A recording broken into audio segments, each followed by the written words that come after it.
Baik, Assalamualaikum warahmatullahi wabarakatuh. Pada kali ini kita akan membahas tentang sanksi yang akan diterima oleh eh, profesi hukum, yang dimana sebagai contoh adalah hakim dan advokat.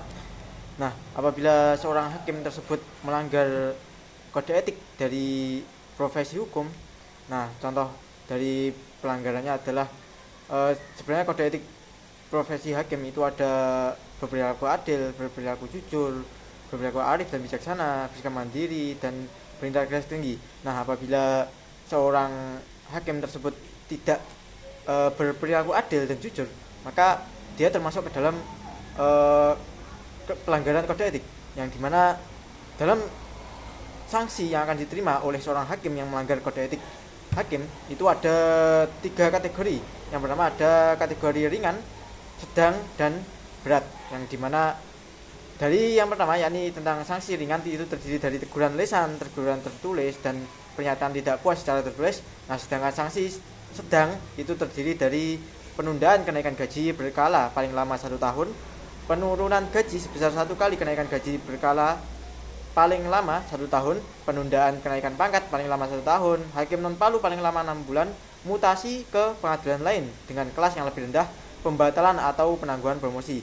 Nah, sedangkan sanksi berat terdiri dari pembebasan dari jabatan hakim non palu lebih dari 6 bulan dan paling lama 2 tahun, penurunan pangkat pada yang setingkat lebih rendah untuk paling lama 3 tahun, pemberhentian tetap dan hak pensiun, pemberhentian tetap dengan hak pensiun, dan pemberhentian tidak dengan hormat.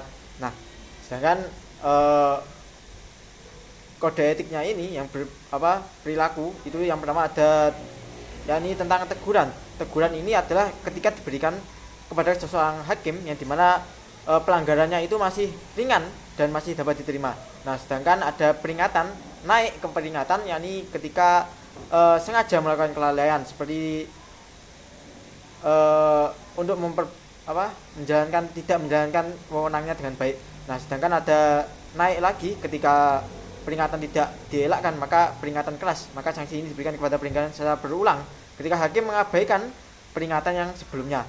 Dan selanjutnya yakni pemberhentian sementara untuk waktu tertentu, dan yang terakhir adalah pemberhentian selamanya secara tidak terhormat. Ini adalah kasus pelanggaran kode etik yang paling berat bagi seorang hakim, maka dia akan mendapatkan pemberhentian secara tidak terhormat. Nah, sedangkan kita beralih kepada kode etik seorang advokat, yang dimana seorang advokat itu juga memiliki kode etik.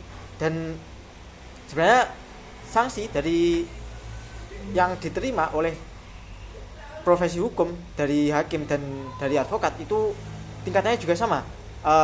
Ada pelanggaran ringan, sedang, dan berat. Nah, sedangkan untuk yang advokat itu sanksi yang akan diberikan apabila seorang advokat itu melanggar kode etik itu berdasarkan pasal 16 Kode Etik Advokat Indonesia.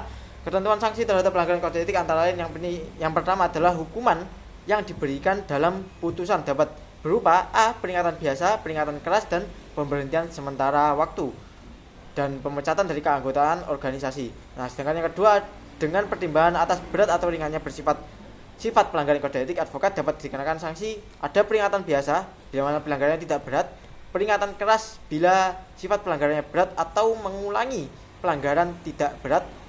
Nah, itu, dan pemberhentian sementara untuk waktu tertentu bila mana sifat pelanggarannya berat. Pemecatan dari anggota organisasi profesi bila dilakukan pelanggaran kode etik dengan maksud dan tujuan merusak citra serta martabat kehormatan profesi advokat yang wajib dijunjung tinggi oleh sebagai profesi yang mulia dan terhormat. Nah, sedangkan 3, pemberian sanksi pemberhentian di luar maupun di muka pengadilan. 4, terhadap mereka yang dijatuhi sanksi pemberhentian sementara untuk waktu tertentu dan atau pemecatan dari keanggotaan profesi disampaikan kepada Mahkamah Agung untuk diketahui dan dicatat dalam daftar advokat. Nah, jadi seperti itulah sanksi yang akan diterima oleh seorang profesi hukum, yakni ada sanksi ringan, berat, dan sanksi ringan, sedang, dan berat, yang dimana itu nanti akan sesuai dengan apa yang dikerjakannya. Mungkin cukup ini apa yang bisa saya sampaikan. Wassalamualaikum warahmatullahi wabarakatuh.